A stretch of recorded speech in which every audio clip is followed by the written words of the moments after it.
2025 ആദ്യം അല്ലെങ്കിൽ 2024 തന്നെ നമ്മൾ കേട്ട് വരുന്ന ഒരു കാര്യമാണ് ക്രിയേറ്റർ എക്കോണമി ബൂമിംഗ് ആണ്.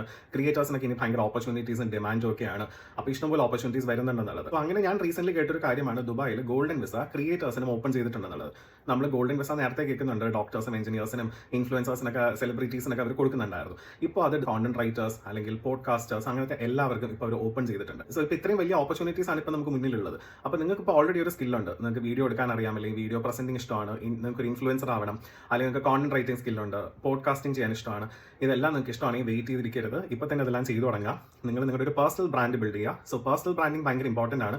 ഇപ്പോൾ അവിടെ ഒരു ഗോൾഡൻ വിസ ഒരു ക്രിയേറ്ററിന് അവർ കൊടുക്കുകയാണെങ്കിൽ തന്നെ അതിൻ്റെ ഒരു എലിജിബിലിറ്റി ക്രൈറ്റീരിയ അവർ നോക്കുന്നത് ഫോളോവർ കൗണ്ടോ, അല്ലെങ്കിൽ നമ്മൾ ബ്രാൻഡ് കൊളാബറേഷൻ ചെയ്തിട്ടുണ്ടോ എന്നോ, നമ്മൾ എന്തൊക്കെ ഏത് നീഷിലാണ് നിൽക്കുന്നത്, നമ്മൾ എന്തൊക്കെ വീഡിയോസ് ചെയ്തേക്കുന്നു, നമ്മുടെ പ്രൊഫൈൽ എങ്ങനെയാണെന്നുള്ളതാണ് നമ്മുടെ പോർട്ട്ഫോളിയോ ആവാൻ പോകുന്നത്.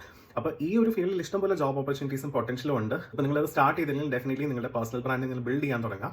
നിങ്ങൾക്ക് എങ്ങനെയാണ് പേഴ്സണൽ ബ്രാൻഡ് ബിൽഡ് ചെയ്യുന്നത്, നിങ്ങളുടെ ഒരു കസ്റ്റമൈസ് ഫോർമാറ്റിൽ എങ്ങനെ നിങ്ങൾ പേഴ്സണൽ ബ്രാൻഡ് ബിൽഡ് ചെയ്ത് കൊണ്ടുവരണം, അല്ലെങ്കിൽ നിങ്ങൾ എന്ത് നീഷ് ഫോക്കസ് ചെയ്യണം, അല്ലെങ്കിൽ നിങ്ങൾ ഏത് പ്ലാറ്റ്ഫോം ഫോക്കസ് ചെയ്യണം, ഇൻസ്റ്റാഗ്രാം ആണോ, യൂട്യൂബ് ആണോ, വേറെ എന്തെങ്കിലും പ്ലാറ്റ്ഫോം ചൂസ് ചെയ്യണോ, എങ്ങനെയായിരിക്കും ഇതിൽ നിങ്ങൾക്കൊരു ഇൻകം ജനറേറ്റ് ചെയ്യാൻ പോസിബിൾ ആവുന്നത്, അല്ലെങ്കിൽ എങ്ങനെ നിങ്ങൾക്ക് ഈ ഒരു കരിയർ ബിൽഡ് ചെയ്യാൻ പറ്റും, കോണ്ടന്റ് ഫീൽഡിൽ നിങ്ങൾക്ക് എങ്ങനെ നിങ്ങളുടെ ഒരു കരിയർ ബിൽഡ് ചെയ്യണം എന്നൊക്കെയാണ് നിങ്ങൾക്ക് അറിയേണ്ടത്. നിങ്ങൾക്ക് അതിനെപ്പറ്റി കൂടുതൽ ഐഡിയ വേണമെങ്കിൽ യു ക്യാൻ മെസ്സേജ് മീ. നമ്മൾ പേഴ്സണൽ ബ്രാൻഡിംഗ് റിലേറ്റ് ചെയ്തിട്ടുള്ള കൺസൾട്ടേഷൻ അല്ലെങ്കിൽ പേഴ്സണൽ ബ്രാൻഡിംഗ് റിലേറ്റ് ചെയ്തിട്ടുള്ള സർവീസസ് നമ്മൾ പ്രൊവൈഡ് ചെയ്യുന്നുണ്ട്. So if you are interested to know എങ്ങനെ ഒരു കരിയർ ഈ പറഞ്ഞ കോണ്ടന്റ് ഇൻഡസ്ട്രിയിൽ ബിൽഡ് ചെയ്ത് കൊണ്ടുവരാം, അല്ലെങ്കിൽ നിങ്ങൾക്ക് എങ്ങനെ ഒരു പേഴ്സണൽ ബ്രാൻഡ് ബിൽഡ് ചെയ്യാം എന്നുള്ളതൊക്കെയാണ് നിങ്ങൾക്ക് അറിയണമെങ്കിൽ U can message me. I will share more details.